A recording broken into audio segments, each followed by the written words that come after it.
Welcome back to Follow-Up Friday, the show where I take an element of this week's episode of Doctor Who and look at other examples throughout the entire Who history. And this week, we have a pretty big episode.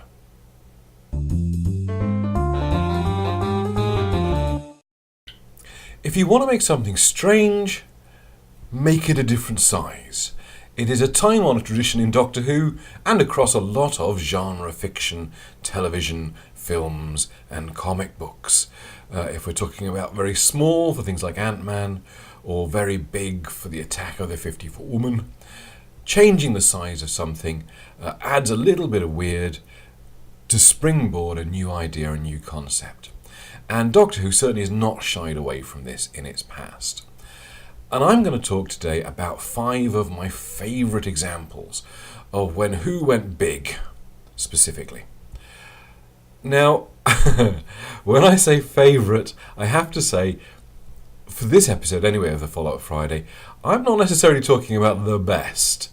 Actually, this might be a Follow-Up Friday fails video, because what I want to talk about today are episodes which, certainly with modern spectacles on, if you look at the effects that we got for the creature, if we look at the realisation of that creature, it is perhaps not as convincing as we might like.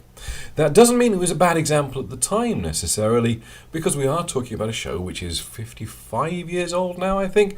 So production values and budgets and even materials that are available to make things from have changed wildly over that time. Now, I say that Doctor Who has taken on giant animals on many occasions.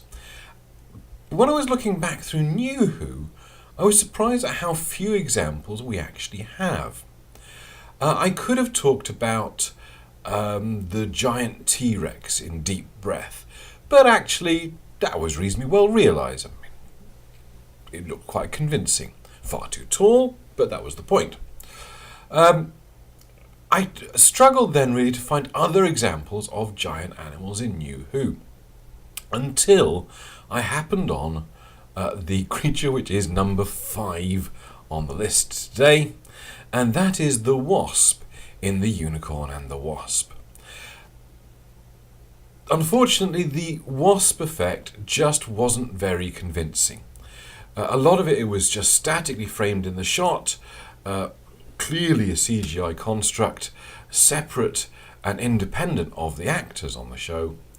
And the few times they had a physical prop, it really did look like, and it probably was, that just out of shot there was a guy with a big stick holding the stinger of a Wasp model and just sort of poking it gently in the direction of Catherine Tate. Not brilliant, but quite funny. Let's move on. I actually feel slightly guilty about putting number 4 on my list, because honestly, the whole creativity and imagination of this episode should be applauded and not mocked. I'm going all the way back to William Hartnell's story, The Web Planet, because I want to talk about the Zabi. Now, The Web Planet, as I say, it is such an impressive feat for 1960s Doctor Who to have taken on this idea of creating this whole alien world. And for the most part, it looks quite silly. I genuinely think that if you were watching this in the 60s, it would have looked very impressive. But looking back now with 2018 spectacles on, the Zabi in particular are guys with black tights on and sort of giant fiberglass ant bodies covering them from the waist up.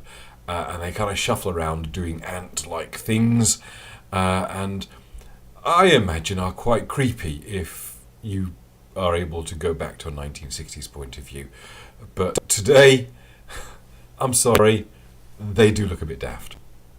For number 3 on the list, I want to talk about a classic episode of classic Who that still manages to fall foul of the giant animal. Actually, this episode falls foul of a couple of problems, really. I love the talons of Weng Chiang. I think that it's got some brilliant guest characters in there. Jago and Lightfoot are fantastic. I think The story is interesting. I think there's a little bit of racism that we really don't want to see in our Who. We don't want yellowface. We really don't. And it's hard now to talk about Weng Chiang without at least thinking about that. But I'm going to put that to one side and just say giant rat in the sewers. Because the giant rat in the sewers is one of the cliffhangers, I think, of Talons of Weng Chiang. And it is, well, as all of these examples, it just looks a bit silly. Coming in at number 2 on the list, we have an episode which goes one step further. Not content to make their giant animal a cliffhanger, they make their giant animal the central premise of their show. And I am talking about the John Pertwee episode called The One with the Giant Maggots in It. Okay, technically it's called The Green Death, but most people who've seen this episode will primarily remember the giant maggots in it, the giant radioactive, disease-spreading giant maggots.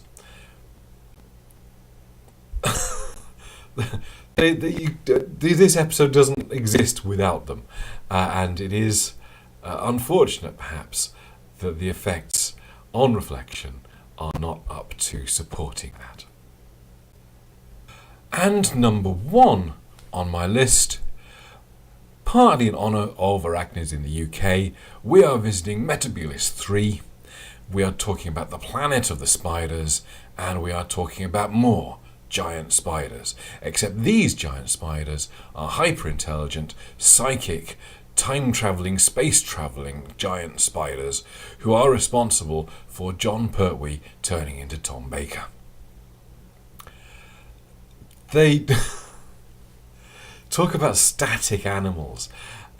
These things are just spider bodies on spindly legs, which someone kind of pokes with a stick to make them jiggle up and down a bit to give them a bit of life, for the most part.